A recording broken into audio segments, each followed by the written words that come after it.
இது தொடர்பாக அவர் வெளியிட்டுள்ள அறிக்கையில், டிசம்பர் 25ஆம் தேதி கிறிஸ்துமஸ் விழா கொண்டாட்டத்தின் போது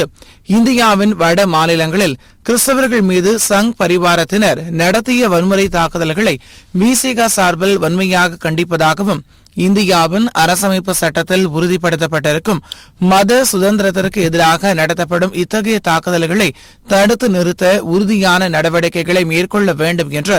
இந்திய ஒன்றிய அரசை வலியுறுத்துவதாகவும் தெரிவித்துள்ளார்.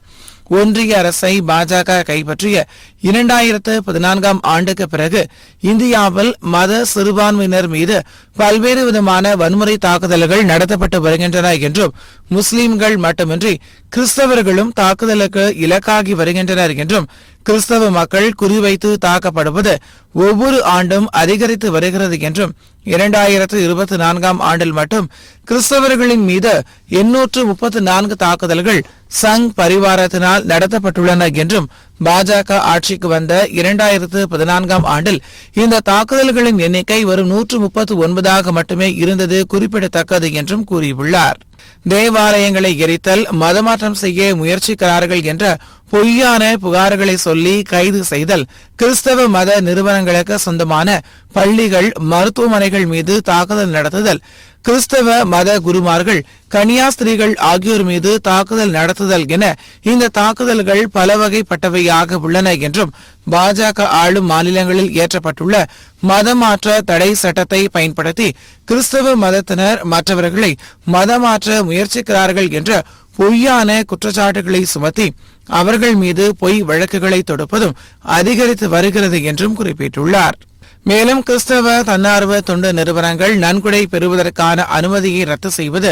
அவர்கள் மீது வருமான வரித்துறை, அமலாக்கத்துறை முதலானவற்றை ஏவுவது ஆகியவையும் அதிகரித்து வருகிறது என்றும், இதன் உச்சகட்டமாக கிறிஸ்துமஸ் கொண்டாட்டத்தின் போது கிறிஸ்தவர்கள் 80க்கும் அதிகமான இடங்களில் தாக்குதல்களுக்கு உள்ளாகியுள்ளனர் என்றும், தேவாலயங்கள் தாக்கப்பட்டது மட்டுமின்றி கிறிஸ்துமஸ் தொடர்பான பொருட்களை விற்ற வணிகர்கள், பாதையோர வியாபாரிகள் உள்ளிட்டவர்களும் தாக்கப்பட்டுள்ளனர் என்றும் கூறியுள்ளார்.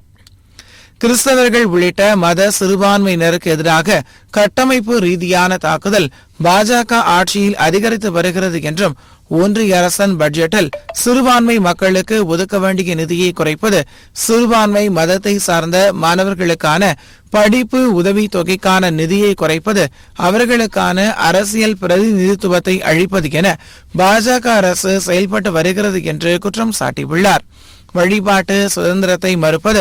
வழிபாட்டிடங்கள் பாதுகாப்பு சட்டத்தை நீர்த்து போக செய்வது முதலான நடவடிக்கைகளின் மூலமாக மத சிறுபான்மையினருக்கு இருக்கும் சட்ட பாதுகாப்புகளை ஒவ்வொன்றாக பாஜக அரசு அழித்து வருகிறது என்றும், அவர்களை கல்வி, பொருளாதாரம் உள்ளிட்ட துறைகளில் முன்னேற விடாமல் தடுத்து முடக்குகிற வேலையை செய்து வருகிறது என்றும், அதன் உச்சகட்டமாகவே இன்று நேரடியான தாக்குதல்கள் நடத்தப்படுகின்றன. இதை ஜனநாயக சக்திகள் வேடிக்கை பார்க்க முடியாது என்றும் தெரிவித்துள்ளார்.